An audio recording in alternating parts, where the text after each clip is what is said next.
Marcel Chinchik, the front row, as we're about to race down towards the first corner. We are underway at the Nürburgring. It's a poor start from Joshua Rogers, and unfortunately he's going to be swallowed a little bit by one of the team red lines, maybe even a couple. He might be dropping right the way down towards the back. The cheers haven't helped him out as it's Marcel Chinchik. Oh my goodness, it's dramatic. It's Haniowski going slightly sideways in the first corner as Dara McCormack's trying to make it 3 wide, coming around the outside of the Mercedes Arena section. He's not going to make up too many places, but it might be 1 or 2. Joni Toomler inside the top 5 right now as well, as he goes side by side with Moritz Lerner through the Mercedes Arena. Inside line for the German. He'll have the place as well. He'll be up to 5th. Then it'll be Toomler, or maybe he's still there, in fact, as the G2 Esports driver. Inside line at turn 5 gives him the outside for 6, and so he probably won't be able to make it all the way round there as well. The red lines fends off Josh Rogers behind. Yeah, Joni Toomler still just about trying to make that move, trying to get up into 5th position on Moritz Lerner, who's got the inside line when they come down towards the arena section. Marco Pajic defending from Dara McCormack, but also Joshua Rogers and all that. That's a big send from Joni Toomler as he tries to get around the outside. It's not quite good enough, and Moritz Lerner is able to hang on to 5th position. We've got side by side between Dara McCormack trying to get to the outside. Oh my goodness me, he's going to lose a couple of positions. He's tried really hard to work his way through there. Got a little bit of a squeeze from Marco Pajic, and now Kevin Siggy's coming through. Inside line for the left-hander he will have, but not late enough on the brakes, I don't think. Pajic around the outside will have the inside for the next corner and will stay in 9th. It will be the undercut for Siggy, possibly, if he can get the run up towards the chicane. There could be some dives here because McCormack is right back with them again. Yeah, he's looking to hoover up as many points as he can. The odd 1 or 2 here. Anything that he can get in this race will be important. Kevin Siggy sends it to the outside of the Mercedes of Marco Pajic as they head into the NGK chicane, coming to complete the first lap of the race. It's very tight behind with Jiri Toman as well, trying to fight his way through. Once again, Dara McCormack. This is looking over the shoulder on the top, or the right-hand side of your screen. That's over the top of Kevin Siggy at the moment as we head back onto the start-finish straight. No 4 wide this time, not just yet. No, we had to wait a little bit longer for it though, so we can still hold out hope for it. Defensive line from Kevin Siggy in towards turn 1. There's a bit of contact as Jiri Toman tries to make his way through. He'll cut back a little bit and try to get through into turn 2. It's not going to happen for him, and the 3 will stay close in this battle for 10th place. Yeah, it's breathless stuff at the moment back here, and unfortunately for McCormack, he's worked some ways up, but maybe got a little bit too greedy going into the Mercedes Arena section. Maybe got a little bit of a squeeze from Pajic, and maybe race control will have to deal with a bit of that. Here comes Joshua Rogers trying to work up some of the progress that he lost earlier on. Of course, he's battling with Enzo Benito, someone he's fought with time and time again. Benito looking a little stronger in this race in that number 37 as he takes the inside lines. They go through Ford and Valvoline up towards a Dunlop curve. It's Joshua Rogers trying to get to the outside, but he's going to have to send this in very hard indeed in the Porsche Coanda. He is going to try. He's going to throw it in as hard as he can. The inside line being taken by Enzo Benito, and it should be the drive off the corner from Joshua Rogers, but they're going to be side by side up towards the Michael Schumacher S. He should have this. It's a really fast chicane, and Josh Rogers will take the place. Up to 7th he goes. Enzo Benito forced to tuck in as Redline try and make his life as difficult as possible. Looking to the inside, he won't manage it. It's a good recovery though, but I guess didn't need to be this difficult for him, did it really? No, of course it was just that race start. I don't know what happened there. Maybe released the clutch a little bit too hard, maybe didn't release it enough, found the wrong bike point, and it just either bogged down or just kind of sat on that bike point and just didn't go anywhere. We could have got a little bit of wheel spin, of course, but then that's, yeah, with traction control, they do turn it down to 0. Here comes Dara McCormack, though, trying to get past Jiri Toman. It's going to be an outside run being taken through the NGK chicane. He's been sent over the inside curve. He's having a communication with his team. He's not feeling particularly pleased with this, but he's struggling down in 12th place. He is, and I thought that was going to be a good opportunity for him, actually, on the inside of the second part of that chicane, but he hit the curb way too hard. Not that he had much choice, to be fair to him, but couldn't get through as a result. He'll do well to get through into turn 1 as well, but you can't write him off. He'll be late on the brakes, outside line. There's just about a Mercedes gap down there, but he can't quite utilise it for the position. No, not quite yet, but there will be the opportunities. Come through turn 1, turn 2 and up towards turn 3. No opportunity being seen on the horizon for the Irishman. Right now in 12th position with the point structure that we have here in ESLR1, as what we've had here throughout the entirety of the weekend. We had it yesterday, we had it today. Basically, first place gets 25 points, 12th place gets 0, 11th place gets 1 point. Absolutely. So at the moment, he's getting a lovely goose egg, but it's not one he wanted. No, not at all. But he can't be too disappointed so far with how it's gone. If you'd have told him you'll have 50 points after 3 races, yeah, I think he would have taken it. Maybe not quite in this situation now. He'll feel a bit disappointed, but even so, it's unfortunately of his own doing because of that slowdown in qualifying. Yeah, certainly so. It's a 1 second lead, by the way, at the front from James Baldwin over Marcel Chinchik, and it all started right back here. It was a brilliant start from Baldwin, unfortunately a poor one, but look at how wide Baldwin goes. There was contact there in the background between Bennett and between Erhan Yuyovski as they head their way through the Mercedes arena section. I actually thought McCormack was going to pick up a few positions here, but it was Joshua Rogers that said absolutely not to that. Let's see what happens to Joni Toomala as he's getting around the outside going through Valvoline. He was on the outside for the hairpin at the bottom of the circuit as well, but wasn't able to go through as a result of this, just sent it in too deep. And this is why I didn't think Rogers was going to be able to do it a bit later on in the race, because I'd seen this and thought, surely he can't do it, but clearly he managed to make it work. But Toomala stays 6th. He's having a good fight with Moritz Lerner as well, as the gap just extends as I say that.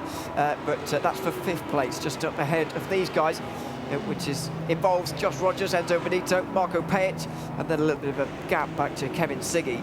Yeah, whilst I mentioned some of them in the qualifying session between the likes of Hugo Luis, Cameron Roger and Dane Baird, give a shout out as well on the highlights and that fantastic drone cam to Connery Maddock. But here, if Marcel Chinchik finishes 2nd or better, he only needs a top 6 placement in the next race to reach finalist mode. There's a lot of what ifs in there, isn't there? But ifs and buts. Yes, and maybes. Yeah, there's a few there. There's a few. Yeah, I mean, I think more simply, if things stay as they are, then yeah, he'll only need a top 6 in the next race. But it also does mean the way that things are going right now, that Bennett and McCormack won't be able to do it in the next race. Meanwhile, Erhan Yuyovski is slow on the run up down towards the hairpin. Excuse me. I wonder whether that's a penalty or a slowdown. I'm not entirely sure what that would be for, but he's dropped to 5th place. Yeah, let's like I say, I mean, it could have just been a little bit of a mistake. Could have been running wide at a certain corner, not 100% sure, but Yuyovski in his position right now, there we go. It was a slowdown penalty, kind of as expected, 5-second slowdown. Is it expected? No, as in like because he dropped back. Oh, right. I have no idea what from. The only thing I can think of is turn 1, which I didn't think would be his fault. No, I would have thought it would have been more Bennett's fault, but I don't know. Again, we haven't seen RHG. You can see Mehdi. They're already having a conversation straight down with race control. So, and running straight back over. This is going to be to communicate information to his driver, to be like, "Oi, mate, it's for this." It depends whether Bennett went into Yuyovski or whether Yuyovski came over on Bennett. Correct. As to how the Macedonian ended up out wide at turn 1 there. Don't know. Clearly the guys at RHG don't agree, I guess, and that's fair enough. They'll have their opinion, and Redline will have theirs, and the stewards will have theirs as well, and they might, all three of them might be different. And we might have ours. Well, absolutely. I don't really, to be honest, because I don't really remember it already. But, but there we are. Halfway through this race then, Joni Toomala still applying that pressure now to Erhan Yuyovski, since he's just slotted into that gap. Yeah, it's a little bit spread out a little bit towards the front. James Baldwin 1.1, well, 1 second clear of Marcel Chinchik, 1.1 back to Bennett, but then we get this kind of this sort of train area, 5th, 6th, 7th, and on back. Of course, you've got Joshua Rogers trying to work his way back up the order after what has been the odd struggle here and there. The next track we go to is the Circuit de Spa-Francorchamps, where we know a lot of these drivers, they want to win. They always find a little bit of extra time, a little bit of extra motive to go after it. This is a circuit which bites those mistakes, and it can be difficult to overtake at. It can be. As we've seen so far in this race, really, it all kicked off at the start of this one, but it's calmed down ever since. And of course, we started off here as well for the major here this weekend, back the very first race, and the first race was unbelievably calm. I don't know if you remember it, the very first one of the Saturday. It was Group A, sorry, it was very, very calm. Group B obviously provided that 4-wide moment for us, which was fantastic, and we enjoyed that very much. But this race is a lot more like what we saw from Group A.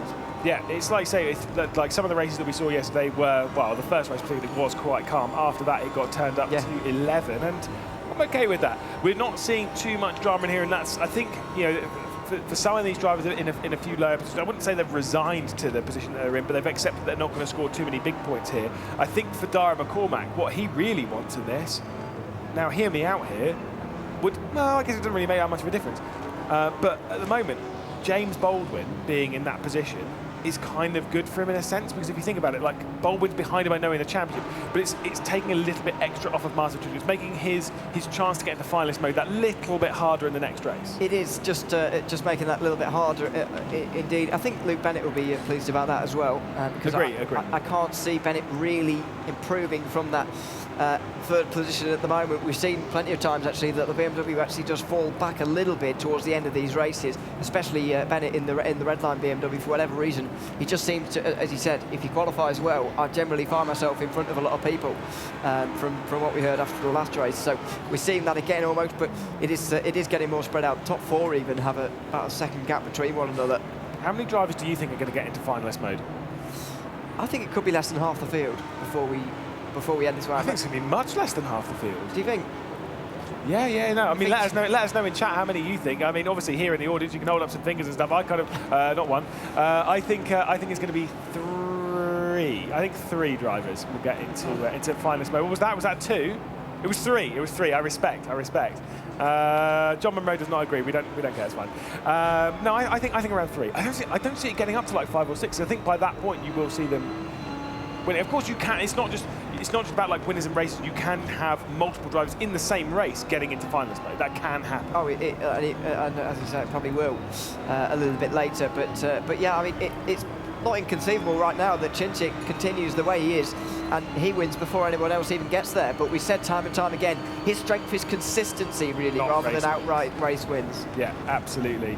Well, up to the chicane again. We'll refocus on the race. We're on board with Yuri Toman on the left. We're focused on Joshua Rogers in the battle for 6th position on the right-hand side of your screen. Yuri Toman giving a bit of a look towards Kevin Siggy, but struggling to find his way through. But this is where the overtake opportunity is. Look at how close Joshua Rogers is to the back of Joni Toomala. Is there going to be a move coming down into the first corner? Toomala's going to take the defensive line for the G2 Esports car, and Joshua Rogers is going to try and send it around the outside. No, he's going to kind of back out. Yuri Toman doesn't know. Look at this. Yeah, he decides to brake late on the outside line. It goes right round the outside of Kevin Siggy. The two of them rubbing shoulders again, as they have done a fair few times so far here today. Rogers does the cutback as well. There'll be 2 dives in towards turn 3. He's on the inside in the Porsche with Joni Toomala on the outside as Yuri Toman confirms his place in 10th. You've got Rogers and Toomala continue side by side. That's a brilliant move from Rogers. He's got to complete it here, coming down to the likes of Ford and Valvoline. No, but it's a bit of a squeeze. That was unnecessary from Rogers, but he is going to work his way back up into 6th position. There goes the Porsche Commander contingent. The claps are ahead as Joshua Rogers gets to 6th position. And is he going to instantly give it back? No, he's just a bit slow off the corner. Yeah, Toomala comes back at him, but as we saw earlier on, not able to go around the outside of the hairpin, and can't do it on Rogers either. In races 1 and 2, by the way, Rogers finished 6th in both of those. He clearly likes it.